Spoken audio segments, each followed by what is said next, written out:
Hi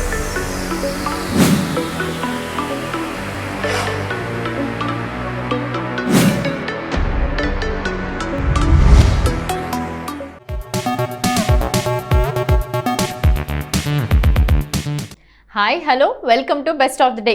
మరి ఈ రోజు బెస్ట్ ఆఫ్ ద డేలో కొత్త విశేషాలతో పాటు కొన్ని ఆసక్తికరమైన నిజాలు మరియు చరిత్రలో ఈ రోజు జరిగిన ముఖ్య సంఘటనల గురించి తెలుసుకుందాం. Let's start the programme.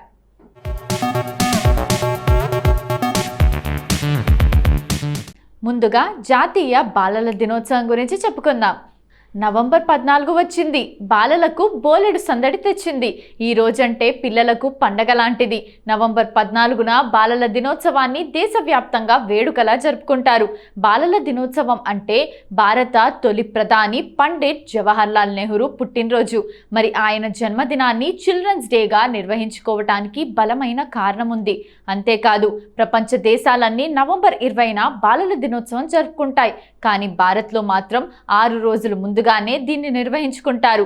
నేడు బాలల దినోత్సవం సందర్భంగా దీని వెనుక ఉన్న చరిత్ర, విశిష్టత మీకోసం.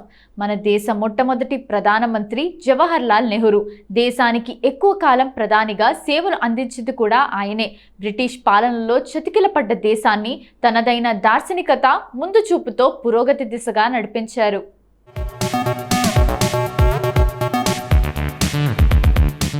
1889 నవంబర్ 14న పుట్టిన నెహ్రూకు పిల్లలన్నా, గులాబీలన్నా అమితమైన ప్రేమ.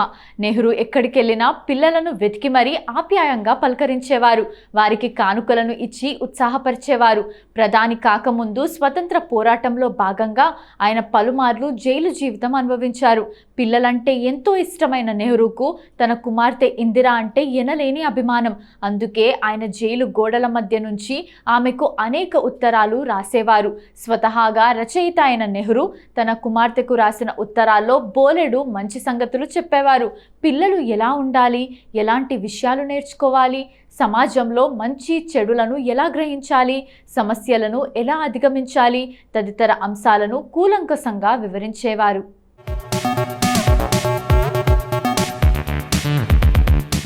నెహ్రూ నింపిన ఉత్సాహం, ధైర్యంతోనే ఇందిరా ఉక్కు మహిళగా రూపొందారు.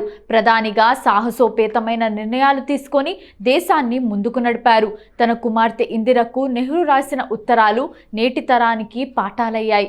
ఆయన చెప్పిన ఆ మంచి మాటలు మనం ఎప్పటికీ ఆచరించదగినవే. పిల్లలకు కూడా పండిట్ నెహ్రూ అంటే వల్లమానిన ప్రేమ. ఆయన్ని ముద్దుగా చాచా నెహ్రూ, చాచాజీ అని పిలుచుకుంటారు. ఇష్టమైన మేనమామ లేదా బాబాయ్ అని దీని అర్థం. 1964లో నెహ్రూ మరణించిన తర్వాత ఆయన పుట్టినరోజును బాలల దినోత్సవంగా నిర్వహించాలని భారత ప్రభుత్వం నిర్ణయించింది. నాటి నుంచి నవంబర్ 14ను చిల్డ్రన్స్ డేగా జరుపుకుంటున్నాం. స్వాతంత్రానికి ముందు బాలల దినోత్సవాన్ని నవంబర్ 20న నిర్వహించుకునే వాళ్ళం.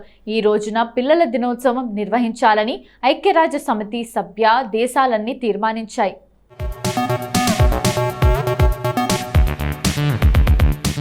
పంతొమ్మిది 1964 వరకు మనం కూడా ఇదే సాంప్రదాయాన్ని కొనసాగించాం.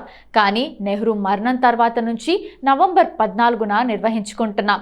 ఈ రోజున పాఠశాలల్లో పండగ వాతావరణం ఉంటుంది. పిల్లలకు ఇష్టమైన చాక్లెట్లు, ఇతర కానుకలను పంచిపెడతారు. వ్యాసరచన, క్విజ్ పోటీలు నిర్వహించి బహుమతులు అందిస్తారు. అనంతరం సాంస్కృతిక కార్యక్రమాలతో పిల్లల్లో ఉత్సాహం నింపుతారు. పిల్లల అరుదైన వేషధారణ కూడా ఆహ్లాదం నింపుతుంది. చాచా నెహ్రూ చెప్పిన మంచి మాటలు. భయం మనలో ఎప్పటికీ ఉండకూడదని విషయం. మనం ధైర్యంగా ముందడుగు వేసినప్పుడు మనకు మద్దతుగా బోలెడు మంది ఉంటారు. ఉర్దూ, హిందీ, ఇంగ్లీష్ భాష ఏదైనా సరే అక్షరమాల నుంచే క్షుణ్ణంగా నేర్చుకోవాలి. ఏ విషయమైనా అంతే, మూలం నుంచే క్షుణ్ణంగా అర్థం చేసుకోవాలి. అప్పుడే దానిపై మనకు పట్టు వచ్చేస్తుంది.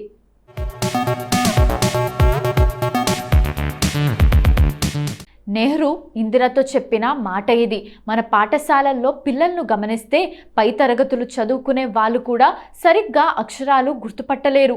ఇలాంటి వారికి నెహ్రూ చెప్పిన విషయం అనుసరణీయం. మనం కొన్నిసార్లు అబద్ధాలు ఆడతాం, తర్వాత ఏమవుతుందోనని భయపడిపోతాం. అలా ఎప్పుడూ చేయొద్దు. మనలో ఎలాంటి రహస్యాలు దాచుకోకుండా స్వచ్ఛంగా ఉండాలి. మనం ఏ తప్పు చేయలేనప్పుడు మాత్రమే అలా ఉండగలం. ఏదైనా లోపల దాచుకోవటానికి ప్రయత్నిస్తున్నామంటే ఏదో తప్పు చేశామనో ఎందుకో భయపడుతున్నామనో అర్థం. ఏది తప్పు, ఏది ఒప్పు, ఏది చేయవచ్చు, ఏది చేయకూడదు అనేది మనంతట మనమే నిర్ణయించుకోగలగాలి. ఓవైపు పరీక్షలొస్తుంటే ఆటలతో కాలక్షేపం చేసే పిల్లలకు వర్తించే మాటలు ఇవి.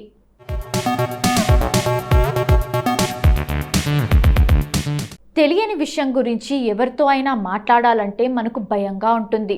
కానీ అదే చేయాలి. కొన్నిసార్లు ఇతరులతో చర్చ వల్ల కూడా నిజానిజాలు తెలుస్తాయి. చాలా విషయాల్లో విజ్ఞానం ఇలాగే వస్తుంది. మనుషులంతా సమానమే. అందులో నలుపు తెలుపు అంటూ తేడా ఏం ఉండదు. జాతిని బట్టి మనుషులకి విలువ ఇవ్వకూడదు. దేశాల చరిత్ర, గొప్ప వాళ్ళ జీవిత చరిత్రలు చదవాలి. మామూలు వాళ్ళంతా తమ జీవనోపాధి, తమ పిల్లలు అంతవరకే ఆలోచించుకుంటారు. అంతకు మించిన గొప్ప వాళ్ళ గురించి చదివినప్పుడు, ఆలోచించినప్పుడే మనలోని గొప్ప వ్యక్తి బయటపడతాడు.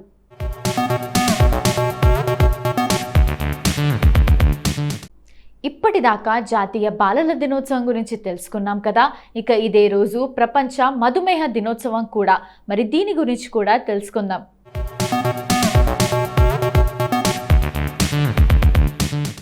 ఈ రోజుల్లో డయాబెటీస్ వారు పెరిగిపోతున్నారు. మారుతున్న జీవనశైలి కారణంగా చాలా మందిని డయాబెటీస్ వెంటాడుతోంది. మధుమేహం అనేది నేడు ప్రతి రెండవ మూడవ వ్యక్తిని ప్రభావితం చేసే వ్యాధి.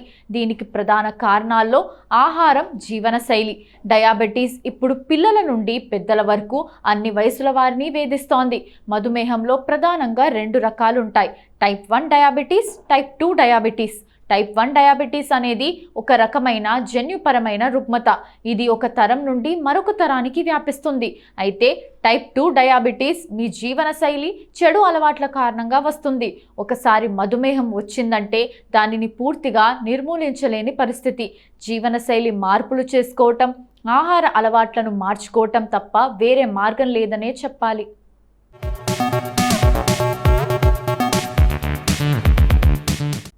ఇక అయితే నవంబర్ 14న ప్రపంచ మధుమేహ దినోత్సవాన్ని జరుపుకుంటాం. ప్రపంచ ఆరోగ్య సంస్థ WHO ప్రకారం మధుమేహం కారణంగా ప్రతి సంవత్సరం లక్షలాది మంది రోగులు మరణిస్తున్నారు. ఈ వ్యాధిపై ప్రజల్లో అవగాహన పెంచడం చాలా అవసరం. ఈ వ్యాధి గురించిన ప్రజల్లో అవగాహన పెంచేందుకు మధుమేహ దినోత్సవాన్ని నిర్వహిస్తున్నారు. ఈ వ్యాధిని నివారించడానికి జీవనశైలిలో మార్పులు, మంచి ఆహారం, శారీరక శ్రమ చాలా ముఖ్యం. ప్రపంచ ఆరోగ్య సంస్థ మద్దతుతో అంతర్జాతీయ మధుమేహ సమాఖ్య 1991లో ఈ దినోత్సవాన్ని ప్రతిపాదించగా 2006 నుండి అధికారికంగా పాటిస్తున్నారు. మధుమేహంతో బాధపడుతున్న వారు కొన్నిటిని తీసుకోవడం వల్ల అదుపులో పెట్టుకోవచ్చు అంటున్నారు వైద్య నిపుణులు.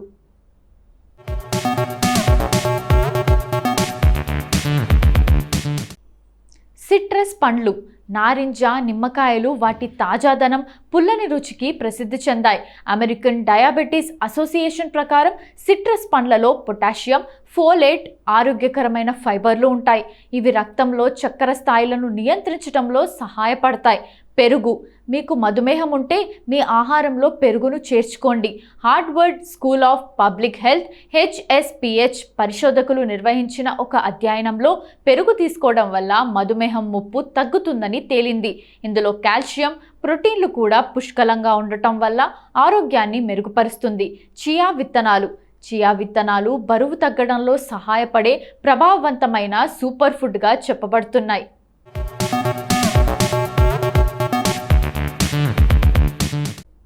ఇప్పటి వరకు ప్రపంచ మధుమేహ దినోత్సవం గురించి మనకు తెలియని కొన్ని ఆసక్తికరమైన నిజాలు తెలుసుకున్నాం కదా.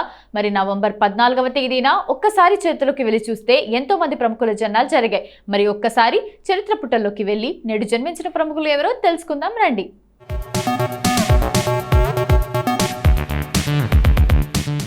మమతా మోహన్ దాస్ ఒక భారతీయ సినీ నటి, నేపథ్య గాయని.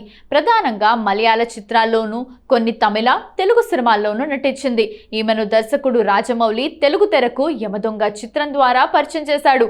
ఆమె 2 దక్షిణాది ఫిల్మ్ఫేర్ పురస్కారాలు, 2006లో తెలుగులో ఉత్తమ నేపథ్య గాయని పురస్కారాన్ని, 2010లో మలయాళంలో ఉత్తమ నటి, 2010లో ఉత్తమ నటిగా కేరళ స్టేట్ ఫిల్మ్ పురస్కారంతో సహా పలు పురస్కారాలను గెలుచుకుంది. మమతా మోహన్ దాస్ 1984 నవంబర్ 14న మోహన్ దాస్, గంగా దంపతులకు మలయాళీ కుటుంబంలో జన్మించింది.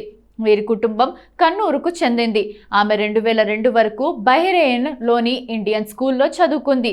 ఆమె బెంగళూరులోని మౌంట్ కార్మెల్ కాలేజ్లో బ్యాచిలర్ డిగ్రీ చదివింది.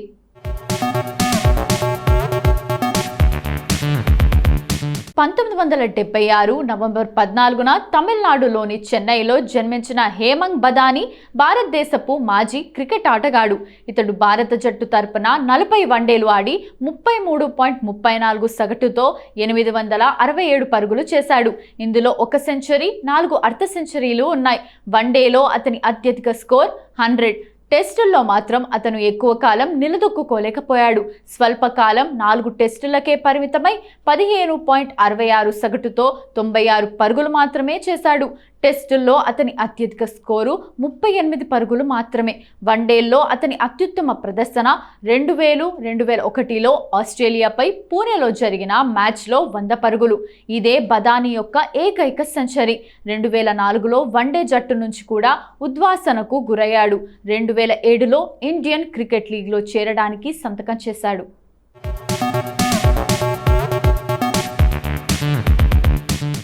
సో ఇదండి ఇవాల్టి best of the day episode. ఈ ఎపిసోడ్ అనేది ఈ రోజుకు సంబంధించిన కొన్ని ఆసక్తికరమైన విశేషాలు తెలుసుకోవడానికి ఉపయోగపడిందని అనుకుంటూ మళ్ళీ రేపటి ఎపిసోడ్లో కలుద్దాం. Bye bye.